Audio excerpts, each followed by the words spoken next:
Magnetic effect of current. Chapter number 4 क्या है students? Magnetic effect of current.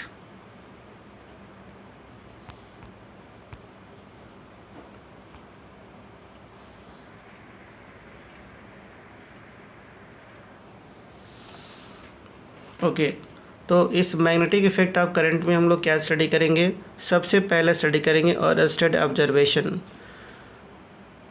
Okay, तो ऑरस्टेड observation क्या थी? ऑरस्टेड एक ऐसे साइंटिस्ट थे जिन्होंने करंट की मैग्नेटिक इफेक्ट को सबसे पहले ऑब्जर्व किया था। ठीक है स्टूडेंट, तो ऑरस्टेड इन 1820 में क्या किया?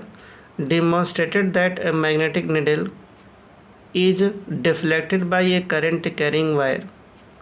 फिगर में देखिए, ये एक वायर है जो कि करंट कैरिंग है, इसमें करंट क्या हो रही है? फ्लो कर रही है। और उसके नीचे क्या रखा उन्होंने? एक मैग्नेटिक नीडल रखा। तो देखिए इसमें क्या आने लगा? डिफ्लेक्शन आने लगा। और मैग्नेटिक नीडल में डिफ्लेक्शन आने का मतलब ये हुआ कि इस वायर के अराउंड क्या है? करंट है। Okay student, so deflected by A current carrying wire, that is magnetic field is caused by current element. इसका मतलब ये हो गया कि अगर करंट एलिमेंट है तो उसके चारों तरफ डेफिनेटली मैग्नेटिक फील्ड बन रही है। या अगर हम करंट एलिमेंट की बात करें या फिर एक मूविंग चार्ज की ही बात करें, तो मूविंग चार्ज क्या होती है? एक करंट कैरिंग होती है। Rate of flow of charge is called the current. तो ज़रूरी थोड़े है कि वो करंट कंडक्टर की ही हो, एक आर्बिट्ररी करंट भी क्या बना सकती है? मैग्नेटिक फील्ड क्रिएट कर सकती है। So finally this is called magnetic effect of current. Okay student, अब अगला टर्म क्या है? Magnetic field. क्या स्टडी करेंगे हम लोग? Magnetic field. तो मैग्नेटिक फील्ड में the space around a current carrying conductor, क्या लिखा?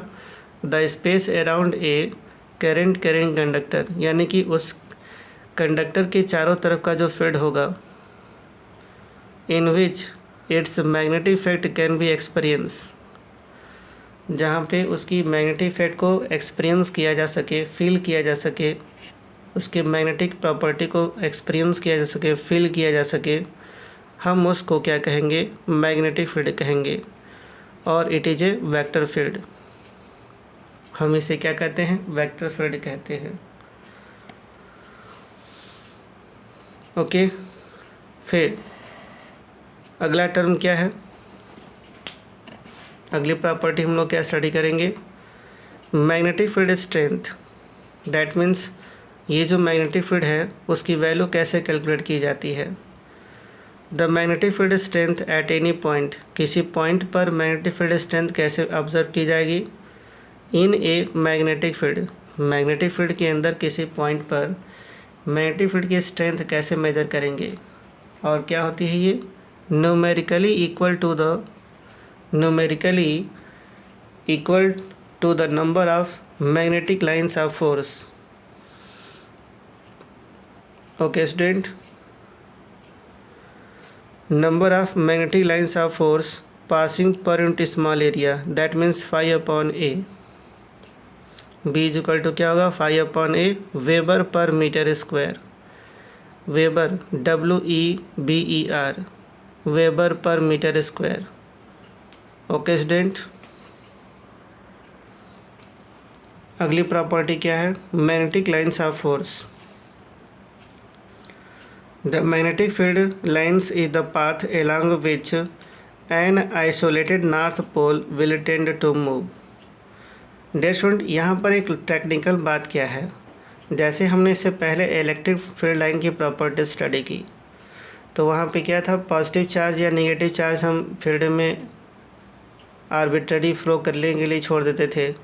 ठीक उसी तरह से यहाँ पर हम सिर्फ इमेजिन करेंगे कि आइसोलेटेड नॉर्थ पोल क्या है? फील्ड में फ्रीली मूव करने के लिए क्या है? छोड़ दिया गया है। If it is free to do so, अगर वो ऐसा करने के लिए क्या है? फ्री है, तो क्या हो जाता है? It is a closed continuous curve. वो क्या है? एक क्लोज्ड कंटिन्यूअस कर्व बनाएगा। Outside the body of the magnet the magnetic field lines run from north to south. एक मैग्नेटिक बार के आउट साइड में ये नॉर्थ से साउथ जाती है, लेकिन अंदर क्या है वो साउथ से नॉर्थ होती है। कुछ इस तरह से हम इसको समझ सकते हैं। स्टूडेंट लुक इट हियर, ये रहा एक बार मैग्नेट, ये रहा नॉर्थ और ये रहा साउथ। तो नॉर्थ से निकलती है आउटसाइड और इनसाइड क्या होती है वो साउथ से नॉर्थ होती है। ओके स्टूडेंट, ठीक उसी तरह से नॉर्थ से निकलती है साउथ में आती है और अंदर ही अंदर वो क्या होती है साउथ से नॉर्थ हो जाती है। आउटसाइड ये नॉर्थ से साउथ है, अंदर साउथ से नॉर्थ है और ये क्लोज्ड कंटिन्यूअस कर्व होती है। फिर इसके बाद से क्या हुआ, the tangent to the magnetic field lines at any point gives the direction of magnetic field at that point. क्या करते हैं, अगर इस पॉइंट पर कहीं भी हमने टेंजेंट ड्रॉ कर दिया, इस पॉइंट पे मान लो यहाँ पे हमने टेंजेंट ड्रॉ कर दिया, तो इस पॉइंट पे ये मैग्नेटिक फील्ड की डायरेक्शन को शो करेगा। ओके स्टूडेंट, फिर क्या होता है, इलेक्ट्रिक प्रॉपर्टी की तरह से ही कि no two magnetic field lines can intersect each other. दो फील्ड लाइंस एक दूसरे को कभी इंटरसेक्ट नहीं करती। और हमेशा की तरह यहाँ भी वही बात करेंगे, अगर ये इंटरसेक्ट करेंगी तो वहाँ पर भी क्या होंगी, दो डायरेक्शन ऑफ मैग्नेटिक फील्ड हो जाएगी, जो कि पॉसिबल नहीं है। फिर अगले पॉइंट में क्या है कि the magnetic field lines dilate laterally and contract longitudinally. मतलब ये है इसका, इस फिगर में देखिए, ये जो है लैटरल है और ये जो है लॉन्गिट्यूडनल है। तो यहाँ पे फील्ड लाइंस के बीच में स्पेस कम होता है तो कंसंट्रेशन ज़्यादा होती है, और यहाँ पर उनके बीच में स्पेस क्या है बहुत ज़्यादा होता है। तो ये डायलेशन शो करता है, यहाँ का स्पेस डायलेशन है और यहाँ का होता है कंसंट्रेटेड होता है। ओके स्टूडेंट, अब हम एक इम्पॉर्टेंट प्रॉपर्टी डील करने जा रहे हैं जिसे कहते हैं बायोट-सावर्ट लॉ। ये 1820 में तैयार हुआ, बायोट-सावर्ट लॉ। ये दो लोग थे, बायोट अलग थे, सावर्ट अलग थे। So according to Biot Savart law the magnetic field dB means, हमने यहाँ पर एक एलिमेंट कंसिडर किया हुआ है, यहाँ पर एक छोटा सा एलिमेंट कंसिडर किया है जिसकी वैल्यू क्या है वेक्टर dl है और ये वेक्टर r है, और पॉइंट P पे मैंने क्रॉस शो किया है। मीन्स यहाँ पर मैग्नेटिक फील्ड की जो डायरेक्शन है वो inside the plane of the paper है, यानी कि down the plane of the paper. और यहाँ पे हमने क्या ले रखा है, एंगल थीटा।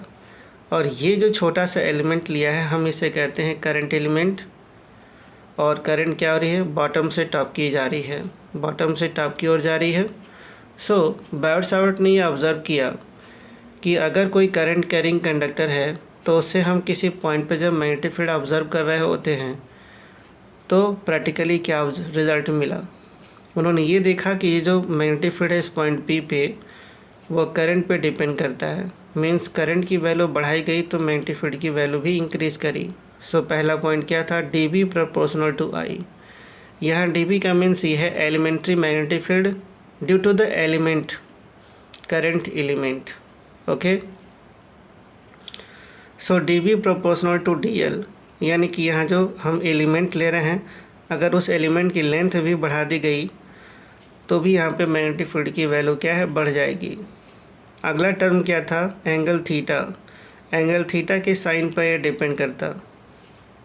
ओके, जैसे जैसे ये एंगल बढ़ाई गई देखा गया मैग्नेटिक फील्ड की वैल्यू भी क्या हो रही थी, इंक्रीज़ कर रही थी। ओके, फिर देखा कि अगर ये पॉइंट P जितना ही इस लाइन से दूर होगा, करंट से दूर होता है, तो मैग्नेटिक फील्ड बहुत तेज़ी से डिक्रीज़ करती है। सो इन्वर्स स्क्वायर लॉ जैसे। सो फाइनली जब लॉ को कंबाइन किया गया तो रिजल्ट हो गया dB proportional to I dl sine theta upon r square. अब इस प्रोपोर्शनली कांस्टेंट को हटाया गया तो क्या लिखा गया, कैपिटल K। तो इसके हिसाब से क्या रूल बना कि the proportionality constant K depend on the medium between the point P and the current element. कहने का मतलब ये हुआ, हम यहाँ पे एक बार और देख सकते हैं, ये जो करंट एलिमेंट है और ये जो पॉइंट P इसके बीच का जो मीडियम है उस पर ये डिपेंड करता है। ओके, नाउ नेक्स्ट पॉइंट क्या है इस पर देख लेते हैं। के की वैल्यू हो जाती है μ0/4π SI सिस्टम में। SI सिस्टम में के की वैल्यू क्या रखी जाएगी, μ0/4π 10⁻⁷ टेस्ला मीटर पर एम्पियर, या फिर वेबर पर एम्पियर मीटर, फिर या newton per ampere square. So finally we can write dB is equal to μ0/4π ideal sine theta by r square. और अगर हम इसे वेक्टर के फॉर्म में लिखना चाहेंगे तो क्या हो जाएगा, vector dB is equal to μ0/4π vector ideal cross vector r/r³। Okay, तो नेट मैग्नेटिक फील्ड कैसे फाइंड आउट करेंगे, तो नेट मैग्नेटिक फील्ड कैसे फाइंड आउट की जाएगी। So magnetic field is due to the whole conductor. हम क्या कर देंगे, इसको इंटीग्रेट कर देंगे, दोनों साइड का हमने क्या कर दिया, इंटीग्रेशन कर दिया। तो vector dB is equal to क्या होगा, μ0I/4π integral vector dr cross r/r³। Okay student, कुछ और इम्पॉर्टेंट टर्म है। In the term of current density vector dB is equal to μ0/4π vector j cross r/r³ dB। Okay student, ये कैसे हो जाता है, आइए इस पे हम डिस्कस करते हैं। सपोज करते हैं कि J इज इक्वल टू क्या होता है, I/A। क्या होता है, I/A करंट अपॉन एरिया। हमने क्या किया, मैथमेटिकली I इंटू DL, फिर एरिया में भी DL से हमने क्या कर दिया, मल्टीप्लाई कर दिया। DL का सेंस क्या है, करंट एलिमेंट की लेंथ से। अब ये जो एरिया और DL है उसकी वैल्यू क्या हो जाएगी, dV। सो IDL क्या हो जाएगा, लाइक दिस। अब vector dB is equal to क्या होगा, μ0/4π। तो ये जो IDL होता है, IDL की जगह हम क्या लिख सकते हैं, वेक्टर J, सही है। और R वेक्टर R अपॉन क्या हो जाएगा, r³, ये हो जाएगा dV। सो अब हम डिस्कस करेंगे कुछ स्पेशल केसेस। स्पेशल केस में पहला हो जाएगा, अगर थीटा की वैल्यू 0 है या फिर 180 हो। अगर थीटा की वैल्यू 0 है या फिर क्या हो, 180 हो, तो sine theta is equal to क्या होगा, 0, या साइन 180 भी होता तो भी 0 होता। साइन 180 की वैल्यू भी क्या होती है, 0 होती है।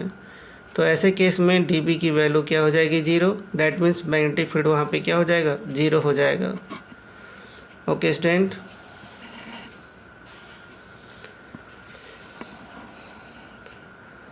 सो लुक इट हियर, मैंने यहाँ पोजीशन दिखा रखा है। करंट I है कंडक्टर में, तो उसी लाइन के अलोंग पॉइंट P इधर हो या P' इधर हो। क्लियर है, करंट की डायरेक्शन हमने चेंज कर दी है, तो उसी के लाइन में ही क्या है, पॉइंट P इधर हो या फिर इधर हो। तो थीटा की वैल्यू 0 या फिर 180। तो ऐसे केस में मैग्नेटिक फील्ड इज 0 होता है at point on the axis of the element. Okay student, so अब हम बात करते हैं केस नंबर 2 की।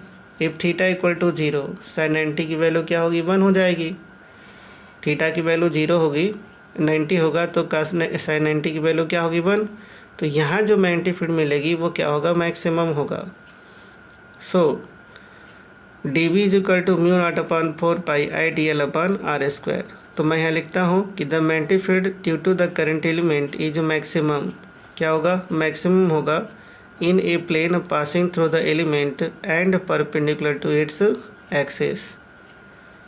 ओके स्टूडेंट, अब हम बात करते हैं यूनिट की। इन SI सिस्टम यूनिट क्या होती है, टेस्ला या फिर weber per metre square.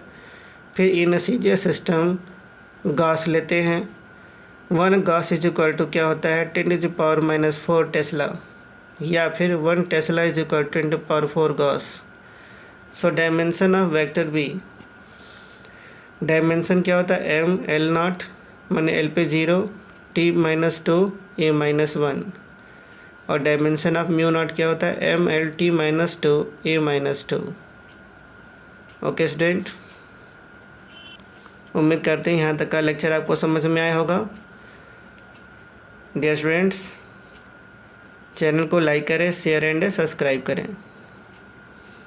Thank you.